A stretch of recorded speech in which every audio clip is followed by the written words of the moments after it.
जी students, कैसे आप लोग। मैं आपका फिजिक्स टीचर तलहा उबैद और आज हमने चैप्टर 21 का लेक्चर नंबर 8 स्टडी करना है और हमारे टॉपिक का नाम है interaction of radiation with matter. कौन सी रेडिएशंस, हम रेडियो एक्टिविटी वाले टॉपिक से इन रेडिएशंस का जिक्र कर रहे हैं। इनको न्यूक्लियर रेडिएशंस भी कहते हैं और इनमें से 3 तरह की रेडिएशंस है, अल्फा, बीटा और गैमा रेज। तो सबसे पहले हम इमेजिन करते हैं कि हमारे पास एक कोई भी मैटर है, गैसियस फॉर्म में, लिक्विड फॉर्म में या सॉलिड फॉर्म में। जब आप इस मैटर के ऊपर इन रेडिएशंस को फॉल करवाएंगे तो होता क्या है कि ये रेडिएशन मैटर के अंदर पेनिट्रेट कर जाती है। अब ये मैटर या टारगेट के अंदर जितना डीप पेनिट्रेट करेंगी उस डिस्टेंस को या उस लेंथ को हम नाम देते हैं रेंज ऑफ रेडिएशन। यानी अल्फा, बीटा या गैमा जिसकी भी हम बात कर रहे हैं, वो मैटर के अंदर जितना डीप पेनिट्रेट करेगी उस डिस्टेंस को हम नाम देंगे रेंज ऑफ दैट रेडिएशन, चाहे वो अल्फा है, चाहे बीटा है, चाहे गैमा है। अब अगर रेंज ज्यादा होगी तो हम कहेंगे कि इस न्यूक्लियर रेडिएशन की पेनिट्रेशन पावर ज्यादा है, और अगर रेंज कम होगी तो हम कहेंगे पेनिट्रेशन पावर कम है। पहले तो मैं आपको कुछ पॉइंट्स बता दूं कि ये रेंज या पेनिट्रेशन पावर किन चीजों पर डिपेंड करती है। एक बात याद रखें कि ये रेंज या पेनिट्रेशन पावर इंसिडेंट पार्टिकल्स की प्रॉपर्टीज पर भी डिपेंड करती है और टारगेट यानी मैटर की नेचर पे भी डिपेंड करती है। एक तो इसकी डिपेंडेंस है इंसिडेंट पार्टिकल के चार्ज पे, उसके मैस पर और उसकी एनर्जी पर, और दूसरा इस रेंज या पेनिट्रेशन पावर की डिपेंडेंस है टारगेट यानी उस सॉलिड या मैटर की डेंसिटी पर, इसके अलावा उस मैटर के अंदर जो एटम्स हैं उनकी आयोनाइजेशन पोटेंशियल पर। अब ये डिपेंडेंस क्यों है, ये सारी डिस्कशन अब आगे चल के हम करने वाले हैं।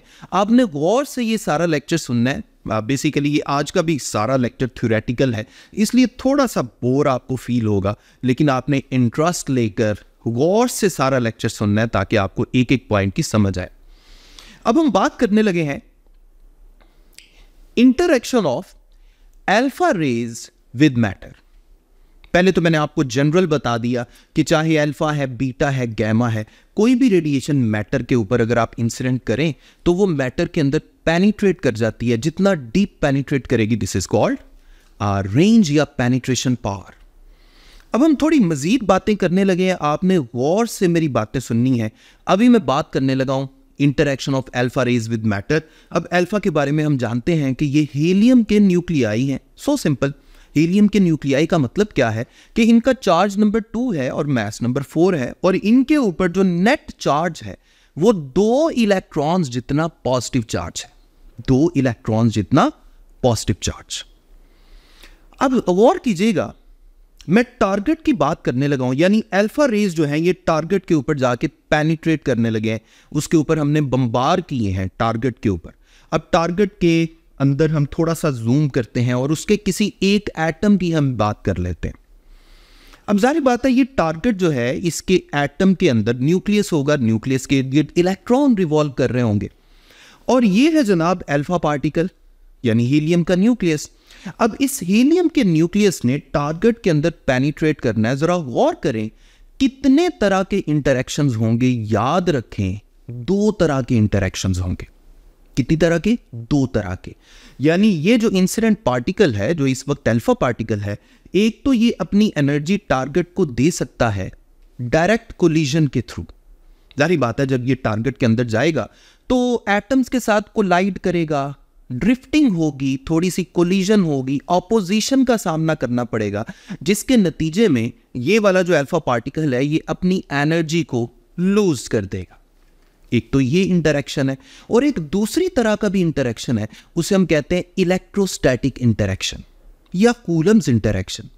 मतलब ये है कि देखिए उस टारगेट के न्यूक्लियस के इर्द-गिर्द, एटम के न्यूक्लियस के इर्द-गिर्द इलेक्ट्रॉन रिवॉल्व कर रहे हैं। इलेक्ट्रॉन पे कौन सा चार्ज है? Negative charge. लेकिन अल्फा पार्टिकल पे कौन सा चार्ज है? Positive charge.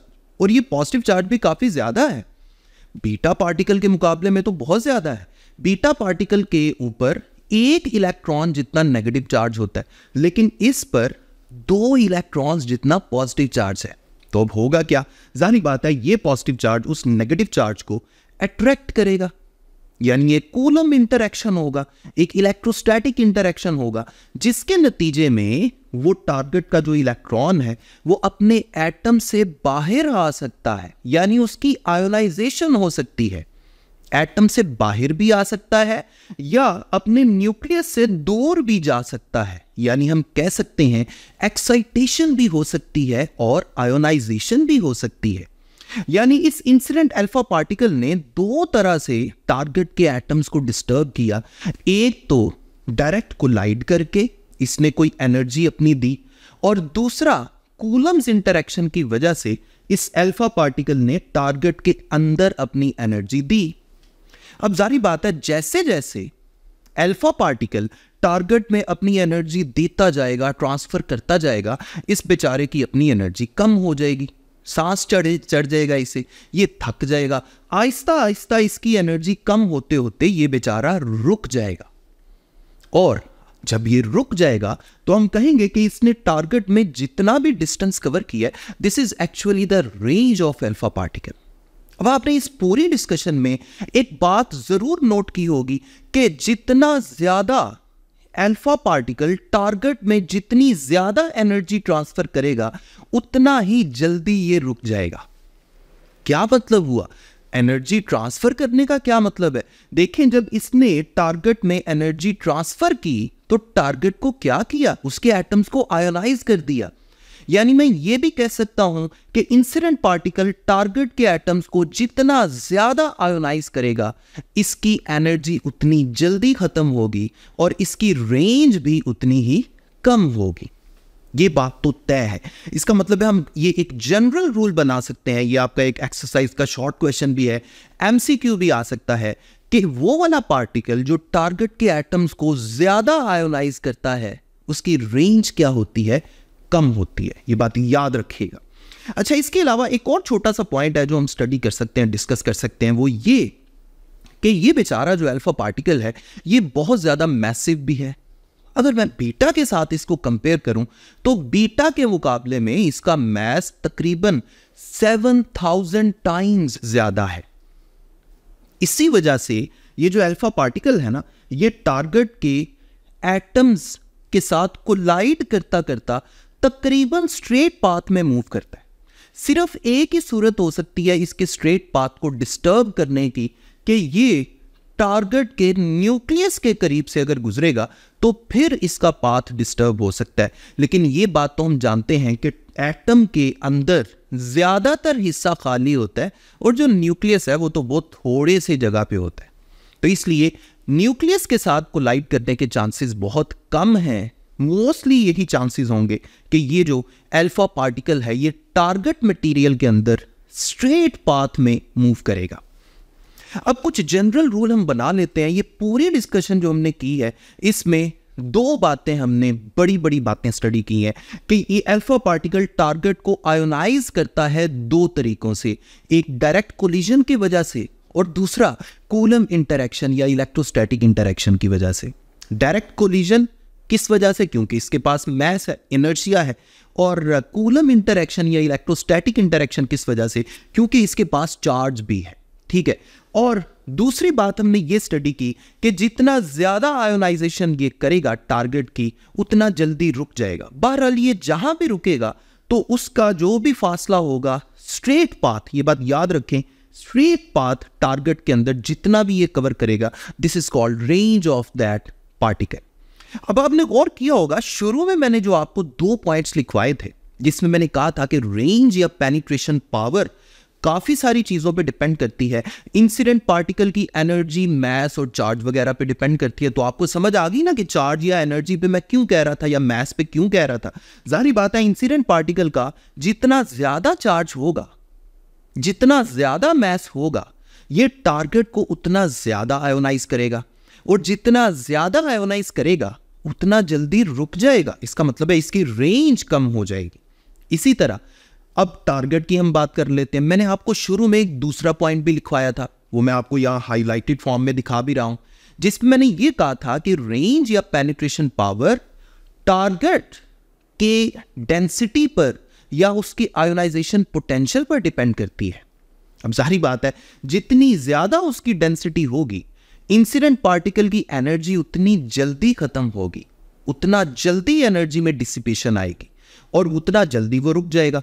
इसी तरह उस टारगेट के एटम्स का आयोनाइजेशन पोटेंशियल जितना ज्यादा होगा, उसको आयोनाइज करने के लिए इंसिडेंट पार्टिकल की उतनी ही ज्यादा एनर्जी लगेगी, और जितनी ज्यादा एनर्जी लगेगी हम कह सकते हैं कि उतनी जल्दी ये रुक जाएगा, यानी इसकी पेनिट्रेशन पावर या आयोनाइज रेंज की वैल्यू कम हो जाएगी।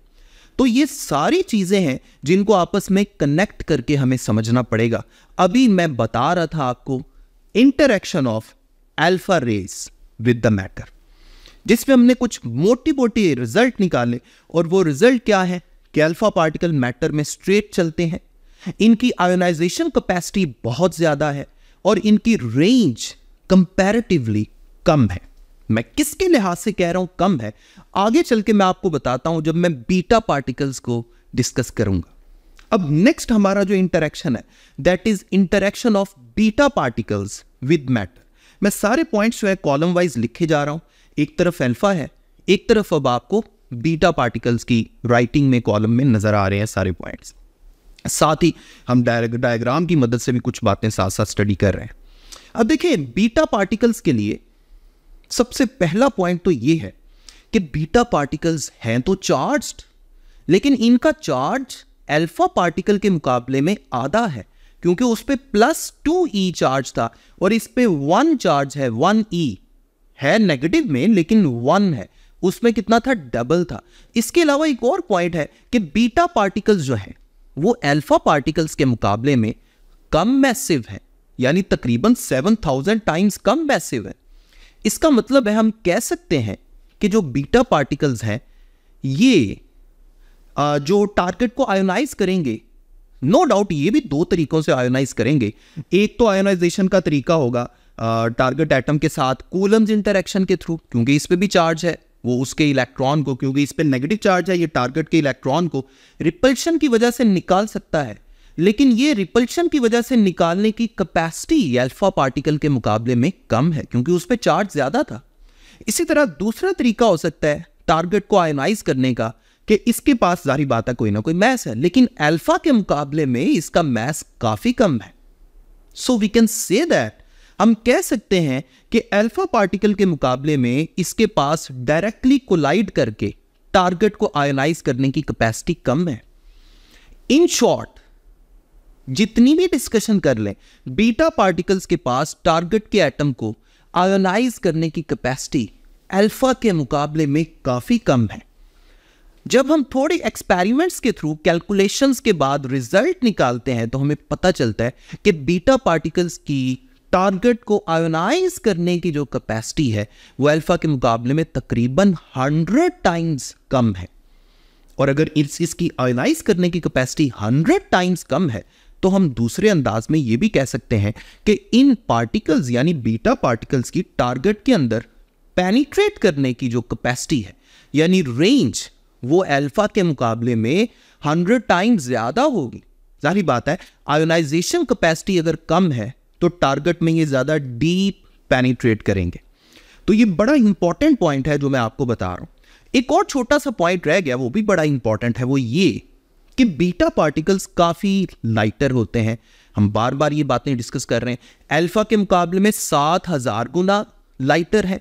हम कह सकते हैं कि ये टारगेट के साथ जब टकराएंगे तो इतने लाइटर हैं कि ये न्यूक्लियस से ना भी टकराएं फिर भी ये अपना पाथ चेंज करते जाएंगे, यानी ये इररेटिक पाथ या जिगजैग पाथ में टारगेट के अंदर पेनिट्रेट करेंगे। जो आपको सामने इस वक्त एक जिगजैग पाथ में पेनिट्रेशन नजर भी आ रही है। लेकिन एक बात याद रखें, अब इसने जिगजैग पाथ में डिस्टेंस तो काफी कवर की है, लेकिन याद रखें जब हम रेंज की बात करते हैं तो वो बेसिकली डिस्प्लेसमेंट है। रेंज क्या है? Basically displacement. इसको समझने के लिए सिंपल बात है कि ये बीटा पार्टिकल टारगेट के अंदर जब पेनिट्रेट कर रहे हैं तो गौर करें, नो डाउट इनका पाथ जिगजैग है, आपने स्ट्रेट पाथ जो है ना वही कंसिडर करना है। जब हम स्ट्रेट लाइन इनिशियल पॉइंट से फाइनल पॉइंट तक स्ट्रेट जो डेप्थ है, बेसिकली हमने डेप्थ मेजर करनी है, हमने डिस्टेंस मेजर नहीं करना कि ये कितना डीप अंदर गए हैं, चाहे जिगजैग पाथ में गए हैं, लेकिन हमने ये जो परपेंडिकुलर डिस्टेंस है, नॉर्मल डिस्टेंस है, ये हमने लेना है। ठीक है, this is actually the range for beta particles. अब कुछ कंक्लूजन हम दे देते हैं कि बीटा पार्टिकल्स की आयोनाइजेशन कैपेसिटी अल्फा के मुकाबले में 100 टाइम्स कम है, इसीलिए बीटा पार्टिकल्स की रेंज या पेनिट्रेशन पावर अल्फा के मुकाबले में 100 टाइम्स ज्यादा है। अच्छा, अल्फा और बीटा दोनों हम कंपेयर कर चुके, डिस्कस भी कर चुके इनका इंटरेक्शन मैटर के साथ। एक और इंपॉर्टेंट चीज, इन दोनों के लिए इकट्ठा हम एक स्टेटमेंट दे सकते हैं, और वो ये कि चाहे अल्फा पार्टिकल्स की बात करें चाहे बीटा पार्टिकल्स की बात करें, ये बात तो हम जानते हैं कि ये दोनों चार्ज्ड पार्टिकल्स हैं। जाहिर बात है, अगर ये चार्ज्ड पार्टिकल्स हैं तो जैसे मैं पहले डिस्कस कर चुका, ये जब टारगेट के अंदर पेनिट्रेट करेंगे तो कूलम्स इंटरेक्शन या इलेक्ट्रोस्टैटिक इंटरेक्शन की वजह से ये दोनों अपनी एनर्जी को वेस्ट करेंगे और टारगेट के अंदर जो चार्ज्ड पार्टिकल्स हैं उनको डिस्प्लेस करने की कोशिश करेंगे। जो मैं आपको बता चुका कि टारगेट के अंदर एटम्स के इलेक्ट्रॉन्स को अपनी जगह से हटाने की या नॉकआउट करने की कोशिश करेंगे। इन शॉर्ट, अल्फा और बीटा दोनों टारगेट के एटम्स को इलेक्ट्रोस्टैटिक इंटरेक्शन के थ्रू भी आयोनाइज करने की कैपेसिटी रखते हैं। अब हम बात करने जा रहे हैं third type of interaction, and that is interaction of gamma rays with matter. अब गैमा रेज क्या है? ये बात हम पहले से जानते हैं कि गैमा रेज जो है ये बेसिकली इलेक्ट्रोमैग्नेटिक वेव्स हैं। और गैमा रेज, अगर हम इनके पार्टिकल लाइक नेचर की बात करें, जैसे हम चैप्टर 19 से थ्रू आउट ये बातें डिस्कस कर चुके हैं, particle like nature, photo electric effect में, कॉम्पटन्स इफेक्ट में हमने रेडिएशन की पार्टिकल लाइक नेचर को स्टडी किया, जिसमें आइंस्टाइन का कॉन्सेप्ट था कि ये एनर्जी के पैकेट्स की शक्ल में चलते हैं और हमने इनको फोटोन का फिर नाम दिया और उसी से हम इनको याद करते हैं। यानी हम कह सकते हैं कि gamma ray photons, gamma radiations में बेसिकली क्या है, गैमा रे फोटॉन्स है। और अब होगा क्या, ये गैमा रेज जो हैं, अगर मैं इन फोटॉन्स के चार्ज की बात करूं तो ये बात तो हम पहले से जानते हैं कि फोटॉन का चार्ज कितना होता है, 0 होता है। अब चूंकि इनके पास कोई चार्ज नहीं है, इनका मैस भी नेग्लिजिबल होता है। हम कह सकते हैं कि टारगेट के अंदर, चाहे टारगेट गैस है, चाहे टारगेट लिक्विड है, चाहे टारगेट सॉलिड है, ये गैमा रेडिएशन जब टारगेट के अंदर पेनिट्रेट करेंगी तो इनको टारगेट को आयोनाइज करने के लिए काफी मुश्किल पेश आएगी, क्योंकि इनके पास ना तो चार्ज है, ना तो कूलम इंटरेक्शन हो सकता है, ना इनके पास ज्यादा मैस है, ना डायरेक्ट कोलिजन के थ्रू ये कुछ एनर्जी ट्रांसफर करके आयोनाइज कर सकते हैं। इसका मतलब है हम कह सकते हैं कि गैमा रेडिएशन जो है ये टारगेट को आयोनाइज करने की कैपेसिटी बहुत कम रखती हैं। ठीक है, सबसे ज्यादा आयोनाइजेशन कैपेसिटी किसकी है? अल्फा रेज की, उससे कम बीटा रेज की, सबसे कम यानी नेग्लिजिबल सी कम तरीन आयोनाइजेशन कैपेसिटी किसकी है? गैमा रेज की। अगर गैमा रेज की आयोनाइजेशन कैपेसिटी कम है तो जाहिर बात है इनकी फिर रेंज तो ज्यादा होनी चाहिए। यही बात तो हम आज के लेक्चर में थ्रू आउट डिस्कस कर चुके हैं। इसका मतलब है कि गैमा रेज की आयोनाइजेशन कैपेसिटी की बात करें तो वो अल्फा और बीटा के मुकाबले में सबसे कम है, लेकिन इनकी रेंज की बात करें तो ये अल्फा और बीटा के मुकाबले में सबसे ज्यादा है। तो ये बात तो हमने पहले से ही कंक्लूड कर ली। अब थोड़ा डिटेल में डिस्कस करते हैं। याद रखें कि गैमा रेज को अगर हम एयर के अंदर इनको मूव करवाएं, यानी गैमा रेडिएशंस अगर एयर में से पास करें, यानी गैसेस में से अगर पास करें, तो याद रखें इनकी इंटेंसिटी में, यानी इनकी शिद्दत में, और हम जानते हैं कि रेडिएशंस की इंटेंसिटी का क्वांटम थ्योरी के मुताबिक, यानी फोटॉन थ्योरी के मुताबिक, इनका क्या मतलब है? Number of photons. यानी मैं कह सकता हूं कि एयर के अंदर अगर गैमा रेज जा रही हैं तो इनकी इंटेंसिटी में कमी या फोटॉन्स में कमी, नंबर ऑफ फोटॉन्स में कमी, एक छोटे से फॉर्मूला के थ्रू हम समझ सकते हैं, और वो है इनवर्स स्क्वायर लॉ। बड़ा सिंपल, इनवर्स स्क्वायर लॉ। यानी फर्ज कर लें ये सोर्स ऑफ लाइट है और वहां पर एक टारगेट पड़ा हुआ है, और टारगेट क्या है? टारगेट बेसिकली ये सारा जो टारगेट है ये एयर है। एयर के अंदर गैमा रेज पेनिट्रेट कर रही हैं, तो सोर्स ऑफ लाइट और टारगेट के दरमियान जो डिस्टेंस है उसके इन्वर्स और स्क्वायर के लिहाज से इनकी इंटेंसिटी में कमी आती है। यानी मैं कह सकता हूं intensity is proportional to 1 over distance का स्क्वायर। मैं कह सकता हूं कि जितना ज्यादा ये फासला कवर करती जाएंगी, डिस्टेंस जितना ज्यादा कवर करती जाएंगी, इंटेंसिटी में उतनी स्क्वायर में कमी आती जाएगी। यानी intensity varies with the inverse square of distance. ठीक है, ये तो बात तय हो गई। अब हम बात करने लगे हैं सॉलिड की। अगर यही गैमा रेडिएशंस को हम सॉलिड के अंदर पेनिट्रेट करवाने की कोशिश करें, तो ये सॉलिड में जितना ज्यादा पेनिट्रेट करती जाएंगी, इनकी इंटेंसिटी में उतनी कमी आती जाएगी। यानी नंबर ऑफ फोटॉन्स में उतनी कमी आती जाएगी। यानी मैं कह सकता हूं कि बीम के अंदर से फोटॉन्स निकलते जाएंगे, मतलब खत्म होते जाएंगे। निकलने से ये मुराद है, यानी फोटॉन्स खत्म होते जाएंगे, यानी इंटेंसिटी में कमी आती जाएगी। अब इसके लिए भी एक छोटा सा फॉर्मूला है। फर्ज कर लें यहां एक सॉलिड टारगेट पड़ा हुआ है। टारगेट सॉलिड जो है उसके अंदर जाने से पहले गैमा रेज की जो इंटेंसिटी है, अगर मैं उसको I0 से जाहिर करूं, और अंदर जाते हुए जितना ये अंदर पेनिट्रेट करती जाएंगी उतना डिस्टेंस बढ़ता जाएगा, यानी डेप्थ बढ़ती जाएगी इनकी टारगेट सॉलिड के अंदर। अब फर्ज कर लें उस डेप्थ को मैं x का नाम दे देता हूं। तो जितना x बढ़ता जाएगा, x डिस्टेंस कवर करने के बाद इनकी जो भी इंटेंसिटी होगी, अगर मैं उसको I से जाहिर करूं, तो याद रखें I का ये फॉर्मूला है I is equal to I0 e की पावर माइनस म्यू एक्स। अब इसमें I0 क्या है? सॉलिड के अंदर जाने से पहले जो इंटेंसिटी थी रेडिएशंस की। I क्या है? सॉलिड के अंदर x डिस्टेंस ट्रेवल करने के बाद जो इंटेंसिटी है। और इसमें जो म्यू है इसे हम बोलते हैं लीनियर एब्जॉर्प्शन कॉफिशिएंट।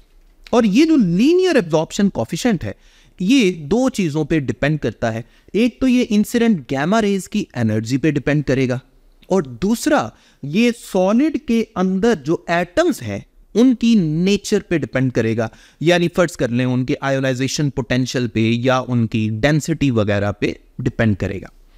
तो ये मैंने आपको बता दिया कि गैमा रेडिएशंस जो है अगर एयर में ट्रेवल करें तो इनवर्स स्क्वायर लॉ के मुताबिक उनकी इंटेंसिटी में कमी आती है, और अगर सॉलिड पे ट्रेवल करें तो इस फॉर्मूला के मुताबिक उनकी इंटेंसिटी में कमी आती है।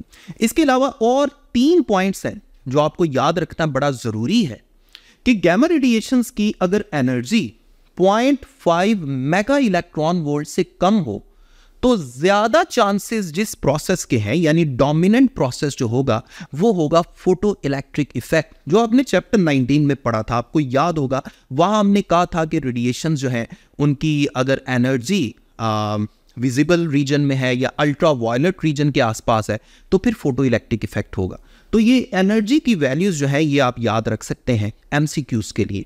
इसी तरह अगर रेडिएशंस की एनर्जी 0.5 मेब से लेकर 1.02 मेब के दरमियान में कहीं आसपास हो तो फिर ज्यादा चांसेस ये हैं कि कॉम्पटन इफेक्ट होगा। और कॉम्पटन इफेक्ट आपको याद है, आपने चैप्टर 19 में फोटो इलेक्ट्रिक इफेक्ट से आगे पढ़ा था। कॉम्पटन इफेक्ट में हमने कहा था कि रेडिएशन जो है उसका फोटोन अपनी एनर्जी का कुछ हिस्सा टारगेट को दे देता है और बाकी एनर्जी लेके स्कैटर हो जाता है। बहरहाल वो एक अलग टॉपिक है। और तीसरा जो प्रोसेस है, अगर इंसिडेंट रेडिएशंस की एनर्जी 1.02 मेगा इलेक्ट्रॉन वोल्ट से ज्यादा हो तो फिर ज्यादा चांसेस हैं कि कौन सा प्रोसेस होगा? Pair production. ठीक है, पेयर प्रोडक्शन, जिसे हम मटेरियलाइजेशन ऑफ एनर्जी भी कहते हैं। तो ये तीनों पॉइंट्स आपने MCQ के पॉइंट ऑफ व्यू से याद। अब एक और बड़ी मजे की प्रॉपर्टी है, अल्फा बीटा या गैमा कोई भी रेडिएशंस कुछ खास सब्सटेंसेस से जब टकराती हैं तो उन सब्सटेंसेस के अंदर से रोशनी निकलती है, चमक निकलती है, and this property is called fluorescence. Fluorescence को डिफाइन करने के लिए हम एक छोटा सा एक कॉन्सेप्ट समझ लें। होता यह है कि ये जो इंसिडेंट रेडिएशंस हैं ये जब उन सब्सटेंसेस से टकराती हैं तो अपनी एनर्जी उन सब्सटेंसेस को दे देती हैं, एनर्जी का काफ़ी हिस्सा। अब वो जो सब्सटेंसेस हैं उनमें एक्साइटेशन पैदा होती है। एक्साइटेशन का समझते हैं ना, यानी इलेक्ट्रॉन्स जो है वो किसी हायर एनर्जी लेवल पे पहुंच जाते हैं। और बाद में जब डी एक्साइटेशन होती है तो डी एक्साइटेशन जो है वो एक स्टेप में इकट्ठी भी हो सकती है और स्टेप वाइज भी हो सकती है। यानी जितनी एनर्जी उसने एब्जॉर्ब की है वो उस एनर्जी को टुकड़ों में वापस कर सकता है। अब जो एनर्जी उसने एब्जॉर्ब की है वो तो इनविजिबल रीजन में थी, यानी हाई फ्रीक्वेंसी वाला रीजन था जो वॉयलेट कलर से ऊपर एनर्जी है, ठीक है। लेकिन जो एनर्जी वो एमिट करेगा वो टुकड़ों में वापस करेगा, यानी जो एनर्जी एमिट हो रही है वो लो फ्रीक्वेंसी फोटॉन्स पे मुश्तमिल है और वो किस रीजन में लाई कर रहे हैं, विजिबल रीजन में। जो एब्जॉर्ब हुई वो इनविजिबल रीजन वाली एनर्जी थी या फ्रीक्वेंसी थी, हाई फ्रीक्वेंसी रेडिएशन एब्जॉर्ब हुई, और जो एमिशन हुई वो लो एनर्जी या लो फ्रीक्वेंसी रेडिएशंस की एमिशन हुई, इसीलिए हमें वो नजर आते हैं, ठीक है। This property is called fluorescence. Fluorescence की सामने डेफिनेशन भी आपको नजर आ रही है। Absorption of high energy high frequency photon and emission of low frequency photon in the visible region, this property is called fluorescence, ठीक है। अब ये जो अल्फा बीटा गैमा है ये तीनों फ्लोरेसेंस करती हैं। कुछ जो मटेरियल है उनकी मैं एग्जांपल आपको दे देता हूँ। कुछ ऐसी स्क्रीन्स जिन पे हमने पेंट किया हुआ है जिंक सल्फाइड का या सोडियम आयोडाइड का या बेरियम प्लाटिनोसाइनाइड का, इस तरह के मटेरियल्स की अगर कोटिंग की हुई है यानी पेंट किया हुआ है, उसके ऊपर अल्फा बीटा या गैमा रेडिएशंस को अगर हम फॉल करवाएंगे तो अंदर से रोशनी निकलेगी, यानी फ्लोरेसेंस होगा, ठीक है। तो ये तो था फ्लोरेसेंस के बारे में।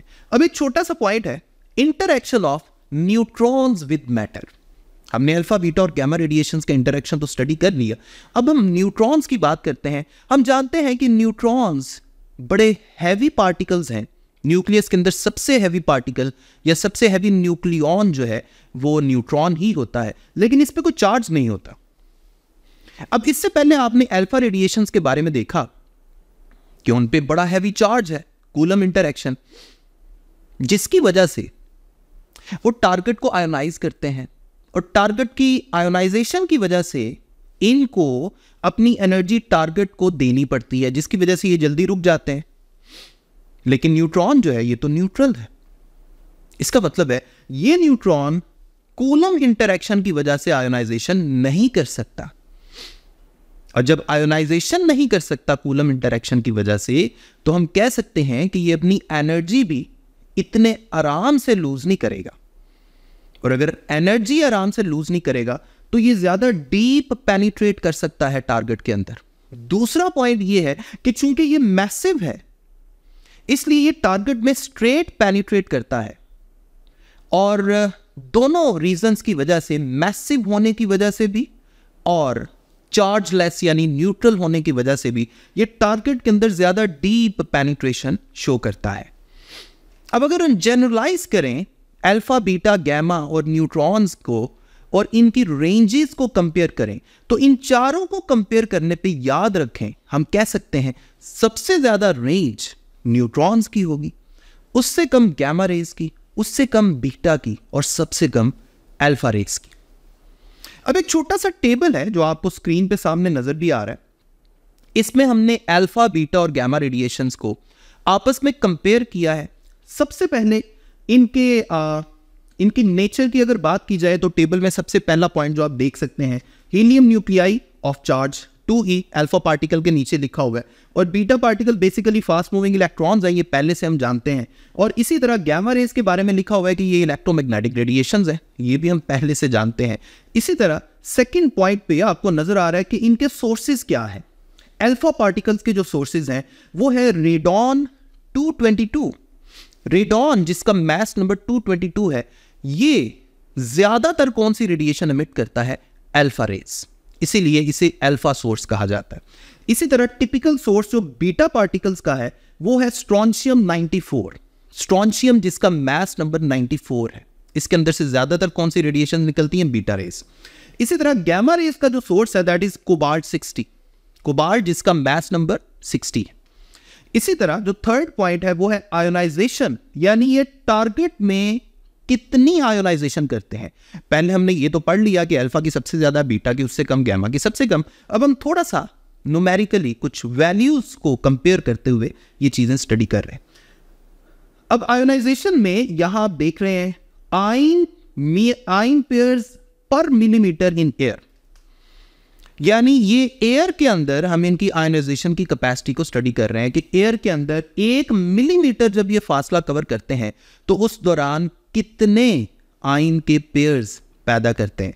अल्फा पार्टिकल्स जो हैं ये तकरीबन 10⁴ आयन पेयर पैदा करते हैं, यानी तकरीबन 10,000 10,000 कितना 1 मिलीमीटर फासला कवर करके। ध्यान से ये याद रखिएगा, गौर से सुने। इसी तरह बीटा पार्टिकल्स तकरीबन 10⁻², और अल्फा जो गैमा रेज हैं वो तकरीबन 1, यानी 1 मिलीमीटर फासला कवर करके तकरीबन कितना आयन पेयर पैदा करते हैं, 1 आयन पेयर। इसी तरह फोर्थ नंबर पे आपको रेंज नजर आ रही है, ये भी हवा के अंदर की हम बात कर रहे हैं। अल्फा, बीटा और गैमा को अगर एयर के अंदर करवाया जाए, अगर एयर के अंदर ये पास करें तो फिर इनकी रेंज क्या होगी। तकरीबन अल्फा पार्टिकल्स की कुछ सेंटीमीटर है, सेवरल सेंटीमीटर, काफी ज्यादा सेंटीमीटर्स, लेकिन बीटा पार्टिकल्स की बहुत ज्यादा है, सेवरल मीटर्स, यानी उसकी सेंटीमीटर थी और इसकी मीटर्स। लेकिन गैमा रेज जो है, जैसे हमने पहले जिक्र किया, गैमा रेज हवा के अंदर इनकी इंटेंसिटी किस तरह वेरी करती है, इनवर्स स्क्वायर लॉ के मुताबिक, inverse square with the distance from the source. ठीक है। इसके बाद फिफ्थ नंबर पे एब्जॉर्ब्ड बाय, यानी अल्फा, बीटा और गैमा रेज जो है ये किस मटेरियल में इजीली एब्जॉर्ब हो जाते हैं। अल्फा पार्टिकल्स के सामने अगर एक छोटा सा पेपर भी रख दिया जाए तो ये एब्जॉर्ब हो जाते हैं, क्योंकि इनकी रेंज काफी कम होती है। ठीक है। इसी तरह अगर बीटा पार्टिकल्स की बात की जाए तो इनके सामने 1 से 5 मिलीमीटर तक अगर एल्यूमिनियम की शीट रखी जाए तो फिर ये एब्जॉर्ब होते हैं। इसी तरह गैमा रेज की अगर बात की जाए तो इनके रास्ते में लेड की शीट जिसकी विड्थ 1 से 10 सेंटीमीटर के आसपास हो तो फिर ये एब्जॉर्ब होती है, क्योंकि गैमा रेज की रेंज बहुत ज्यादा है। इनको एब्जॉर्ब करने के लिए हमें काफी हैवी एलिमेंट चाहिए, हैवी मटेरियल चाहिए और काफी वाइड मटेरियल भी चाहिए। इसी तरह एनर्जी स्पेक्ट्रम की अगर बात की जाए तो अल्फा पार्टिकल्स जो हैं वो जब अल्फा सोर्स से निकलते हैं, अल्फा पार्टिकल्स, तो इनमें तकरीबन सारे पार्टिकल्स की एक जितनी एनर्जी होती है, यानी इनकी एनर्जी रेंजेस तकरीबन सिमिलर है हर पार्टिकल की। लेकिन बीटा पार्टिकल्स की बात की जाए तो जब ये सोर्स से निकलते हैं तो इनका एनर्जी के अंदर वेरिएशंस होती हैं, यानी किसी पार्टिकल की एनर्जी ज्यादा, किसी की कम, किसी की उससे कम। ठीक है। लेकिन गैमा रेज की अगर बात की जाए तो इनके पास भी वेरिएबल एनर्जी रेंजेस होती हैं, यानी गैमा रे फोटॉन्स जब सोर्स से निकलते हैं तो वो भी कोई ज्यादा एनर्जी वाला है, कोई कम एनर्जी वाला है, अप टू सो ऑन। इसी तरह 7th नंबर पे इनकी स्पीड का कंपैरिजन है। अल्फा पार्टिकल्स तकरीबन 10⁻7 मीटर पर सेकेंड से ट्रैवल करते हैं सोर्स से निकलने के बाद। इसी तरह बीटा पार्टिकल्स तकरीबन 1 × 10⁸ मीटर पर सेकेंड। लेकिन अगर गैमा रेज की बात की जाए तो हम जानते हैं इलेक्ट्रोमैग्नेटिक रेडिएशंस में सब इलेक्ट्रोमैग्नेटिक रेडिएशंस की एक ही जैसी स्पीड होती है, 3 × 10⁸ मीटर पर सेकेंड। तो ये था आज का लेक्चर। उम्मीद करता हूँ आपको बड़ी अच्छी समझ आ गई होगी। अपना ख्याल रखें, अगले लेक्चर तक मुझे अपनी दुआ में याद रखें। अल्लाह हाफिज।